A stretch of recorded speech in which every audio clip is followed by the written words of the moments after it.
Hey guys, my name's Jonna and I'm an Aggie with a plan. Today I am sitting down to do one of my most requested videos, and that is how to use your planner when you feel like you're in a planner funk. Real quick, I'm going to give a couple of shout outs. First off, to all of my friends on Instagram who desperately have been asking for this video. Literally, anytime I do an AMA, it's something that always comes up, so I'm happy to share it. Products I used while making this video are the Color Blends EC tape as well as the MCC Duo from Erin Condren. My trusty slice tool, don't remember where I got it, but it exists. The fine liner markers from EC, as well as these beauties right here. I don't pull them into my planning near as much as I'd like to anymore. But I feel like these are going to be making a comeback, especially in this planner. So let's get into it, shall we? All right, first things first. I actually have this planner in a petite cover.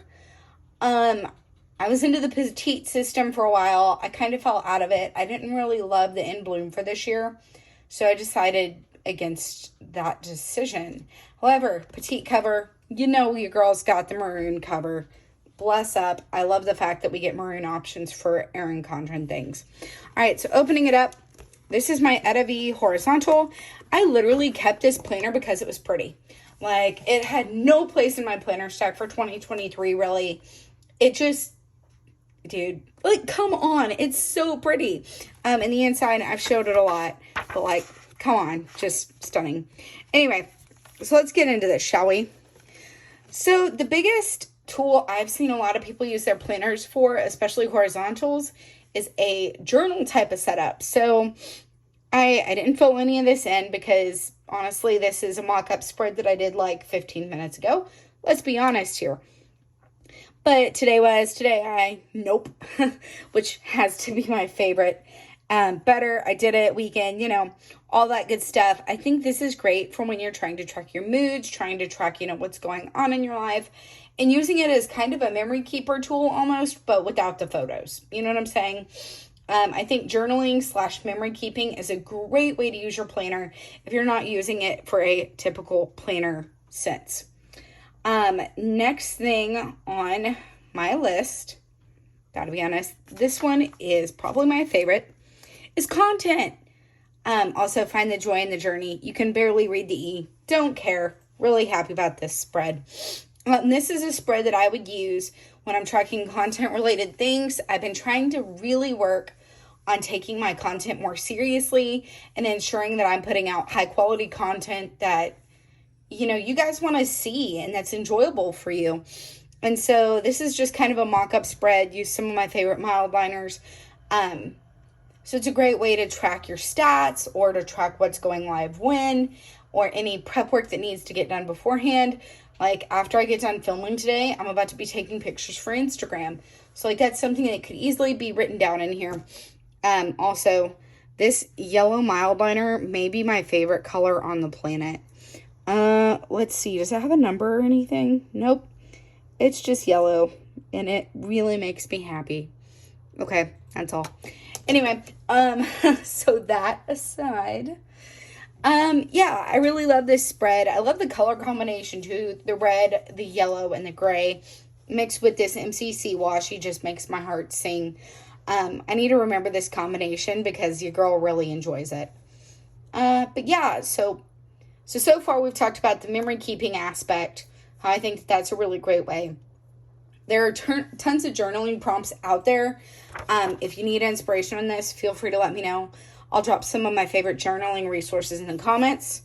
With this one, dude, I think having your content written down pen and paper is really important. I know a lot of people, including myself, do champion digital planning pretty hard. Like, yeah, I use Notion for a lot of things. But at the end of the day, having a place to even just brain dump ideas for like what's going in my head for each of these like areas of content, I think is really important, and being able to divide it up. And one idea that I've seen a lot of people do is using this corner section, this on the right-hand side of each page, is to track their stats and track follower counts, track engagement, all that good stuff. Because I think it's important to understand what your audience really enjoys. Like, yes, it's important to enjoy the content you're creating, but at the same time, you have to know what your audience likes, because if you're just sitting creating content that only you're enjoying, then honestly, chances are you're probably not going to have a ton of audience for a while. And I think that's why we do it, right? We do it for the audience. We do it for the community, the networking and getting to know people and getting to meet people where they're at. That's at least where I'm at with it. If you're a content creator and you're like, nah, bro, you can tell me in the comments and be like, hey, I think content is more about creating what you love, and we can talk about it. I have no problem with that. All right, so I think the last one, yes. This is for all of the people who are trying to stick to their New Year's resolutions, myself included. I put together this spread, and honestly, this is something I may start using this planner for. It's just tracking meals, my activity, my stats. And so when I say stats here, I do want to clarify that I mean like my gym stats, like what I'm lifting, when I'm lifting, all that good stuff. I'm not the type of person who's going to weigh every day or who's going to measure my stomach every day. Like, that's just not me. But I think that having a place to write all this down is really useful. Something I wanted to make sure and note was just an activity space. A lot of people are like, dude, I'm in the gym every single day. Right now, that is not where I am at. Life's a bit too chaotic to do that right now. However, we are trying to move more. We're trying to get that activity in more. And so right now, like, that looks like 15-minute walks on my breaks at work. It looks, it looks different every day. It's not constantly just what I'm lifting, or how I'm running. And by the way, your girl had a personal best on the treadmill the other day. Super happy about that. Yeah, so I think having a space to track your meals, track your activity, track your stats, all that's really important. But I think the biggest thing out of this spread that I would take away from it is noting how I felt. If I sit and I eat junk food all week and I don't work out, noting how I feel after that, because I think the biggest motivator for getting healthy for me was understanding that when I go to the gym and I get that workout in, or I get those walks in, or I get my water in, I always feel better. Like, just straight up, I know that I feel better mentally and physically because of the endorphins and all that good stuff. But yeah, so I think that a spread like this can be incredibly valuable. So yeah, that's where things are at. So the big 3 tips being: consider memory planning / journaling. Consider using content as more of a paper and planner thing. Even if you're not planning your content at all right now, I think having a space to brain dump is pretty great.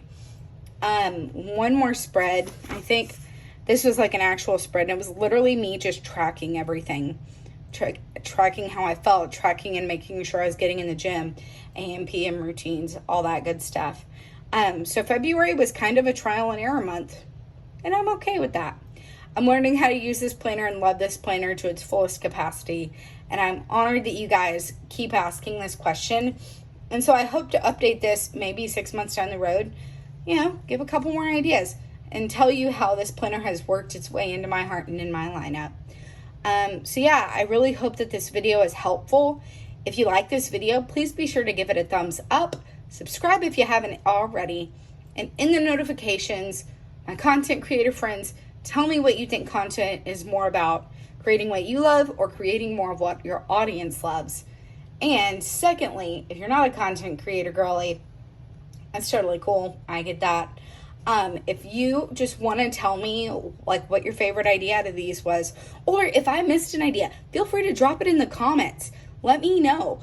And I'm sure your comment can be beneficial to someone else. So, this was fun. I should do this again sometime. I'll keep you posted. Hit that notification bell where you don't miss it. I'll see everyone in my next video. Bye, everyone.